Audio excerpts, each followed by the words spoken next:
I have never seen a film that looks like Dick Tracy. And I know a lot of people say that, oh, this imagery isn't like anything you've ever seen, blah blah blah, but it's really true. I can't think of any other movie that looks like this. This might be the most ambitiously visual spectacle I've seen in years. It's crazy.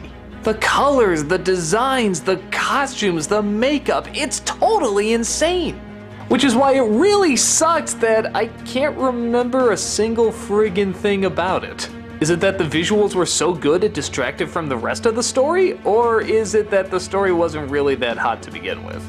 Dick Tracy, based on the famous newspaper comic strip, is the yellow trench coat wearing cop played by Warren Beatty who's trying to take down the massive crime in his fair city.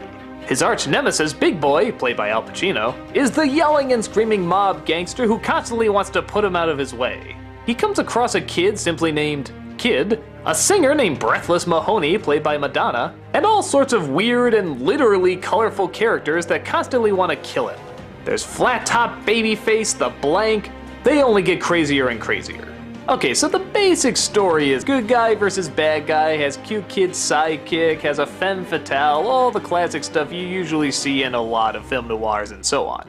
That part is easy to follow. What's not easy to follow is the steps they're taking to create this formula. There's a lot of talk of business, a lot of talk of fraud, a lot of talk of strategy, a lot of talk of planning, a lot of talk of breaking in, busting a person, and yeah, we see it happen, but what do we really know about these people? Aside from Al Pacino, who's really yucking it up as the bad guy, there's nothing memorable about these characters.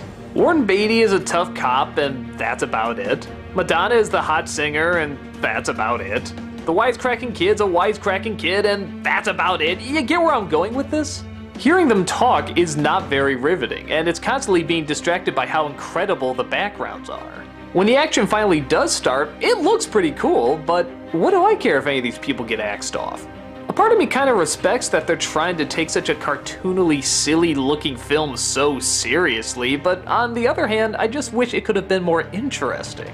I remember in the credits it said that Dick Van Dyke was in this movie. Dick Van Dyke? Where the hell was he? Oh, there he is. God, I didn't even notice him. He's in and out of the film so fast that he's barely even worth the credit. If Dick Van freaking Dyke can't leave an impact on you in a movie, you know there's gotta be something wrong with it. On top of that, there's a lot of scenes in the movie that are just downright gruesome, especially for a Disney film. Early on, they take this one gangster down by tying him up, putting him in a box, covering him in wet cement, and then throwing him in the river. All while he's crying and sobbing the whole time. That's pretty fucking intense. Don't get me wrong, I like a little dark and gritty in Disney films, but that's like something right out of a nightmare. I guess to the film's credit, it's not that it's really bad or annoying, it's just kind of dull. Like I said, I can barely remember what actually happened in this movie. I just remember it looked beautiful while it was happening. With that said, yeah, it is friggin' unbelievable to look at. I mean, who would dress this way? Who would design their buildings this way? Who would choose these colors? Who would have faces this bizarrely weird? Nobody would. It's obviously taking the idea of adapting the comic strip, which was very bright, colorful, and over the top, to a whole new level. It's definitely in its own unique world, one where the backgrounds don't even have to look that convincing. I mean, look at this. This is so obviously a matte painting. They're not even trying to hide the brushstrokes. But that's just part of the style.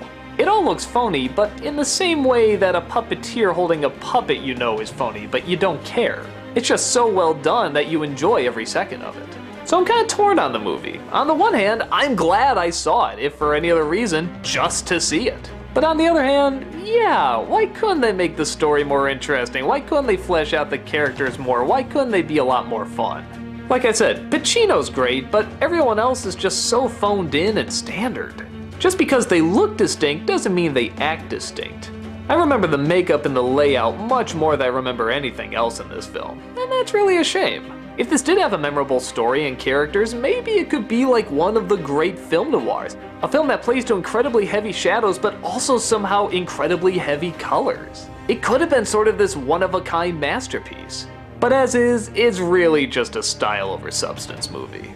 If you want to see the style and you just enjoy watching people in trench coats and fedora hats punch each other and shoot, then you'll at least be glad that you saw it. But if none of that does it for you, then I'm sad to say this is a very unfortunate skip.